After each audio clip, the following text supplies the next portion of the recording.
ایک دفعہ ایک بادشاہ کے پاس بہت سارے ہاتھی تھے، بہت بڑی سینا تھی ہاتھیوں کی، اور ان سب ہاتھیوں کا ایک سرپرست ہاتھی تھا مموت جو آج کل ایکسٹنٹ ہو چکے ہیں، اتنی آسانی سے نہیں ملتے۔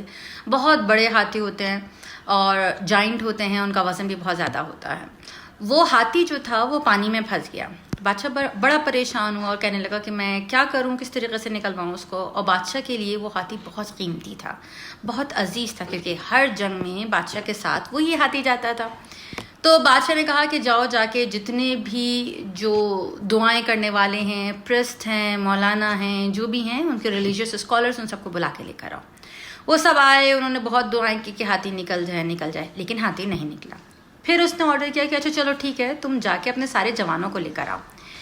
سارے جوان آئے اور سارے جوانوں نے پکڑ کے، کسی نے رسی باندھ کے، کسی نے کیسے کر کے کھینچنے کی کوشش کی، لیکن ہاتھی نہیں نکلا۔ پھر بادشاہ نے آرڈر کیا کہ چلو ٹھیک ہے، تم ایک کام کرو، شہر میں جتنے بزرگ ہیں ان سب کو لے کر آ، ان کا جو ایکسپیرینس ہوگا وہ ہمیں مدد کرے گا تاکہ ہم جو ہے نا اس ہاتھی کو نکال سکیں۔ وہ سب لوگ آئے، انہوں نے کہا پہلے کہ کیوں نہ ہم جو ہے نا اس کو چھوٹے چھوٹے سے جو ہے نا وہ آہستہ آہستہ نیزے ماریں۔ جیسے وہ نیزے لگائیں گے نا، چبھوئیں گے تو اس کی تکلیف سے جو ہے نا یہ ہاتھی جو ہے نا وہ نکل آئے گا، اپنے آپ کو نکالنے کی کوشش کرے گا، اس سے بچنے کی کوشش کرے گا۔ سب کوشش کی لیکن ہاتھی نکلنے کے بجائے اور اندر گھس گیا۔ پھر اس کے بعد کیا ہوا؟ اس کے بعد بادشاہ نے کہا کہ اب تو میں بالکل ہار گیا، مجھے نہیں پتا کہ میں اب کیا کروں، کس طریقے سے کروں۔ بادشاہ نے آرڈر کیا کہ جو اس ہاتھی کا کوچ تھا اس کو لے کر آیا جائے۔ جب ہاتھی کا کوچ آیا تو ہاتھی کے کوچ نے کہا کہ اس وقت اس ہاتھی کے لیے میری کوچنگ سے زیادہ امپورٹنٹ جو ہے، جو آپ کی فوج کا جو سپہ سالار ہے وہ کام کا ہوگا۔ سپہ سالار کو بلایا گیا۔ سپہ سالار نے کہا کہ میں مشورہ یہ دوں گا کہ آپ اپنی تمام فوج کو یہاں پہ بلائیں۔ بادشاہ بڑا پریشان ہوا، میں اپنی تمام فوج کو سب جگہ سے ہٹا کر یہاں پہ بلا لوں؟ نہیں، ہاں آپ تمام فوج کو یہاں پر بلائیے۔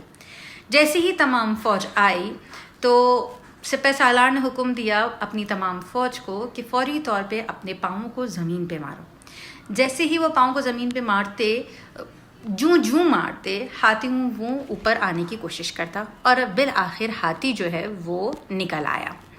بادشاہ نے پوچھا اس سے کہ کس طریقے سے نکل آیا، تو سپہ سالار نے کہا کیونکہ بادشاہ یہ جو ہاتھی تھا یہ آپ کے ساتھ ہر جنگ میں آپ کے ساتھ موجود تھا، تو جیسے ہی اس کو جو نا اسٹمپنگ کی، ٹیپنگ کی آوازیں آنی شروع ہوئیں تو اس کے ذہن میں پہلی چیز یہ آئی کہ میرے بادشاہ کو اس وقت میری ضرورت ہے اور میں یہاں پہ پھنسا ہوا ہوں۔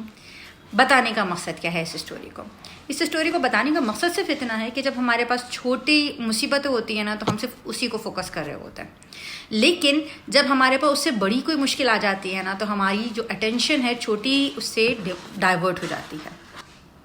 ہماری اٹینشن جو ہے وہ مصیبتوں سے ڈائیورٹ ہو کے جو ہے نا وہ دوسری طرف چلی جاتی ہے۔ جیسے ہی ہماری اٹینشن جو ہے وہ مصیبتوں سے ہٹتی ہے اور پروڈکٹیوٹی کی طرف آتی ہے، ویسے ہی طور پہ جو ہے نا وہ ہماری مشکلات حل ہو جاتی ہے۔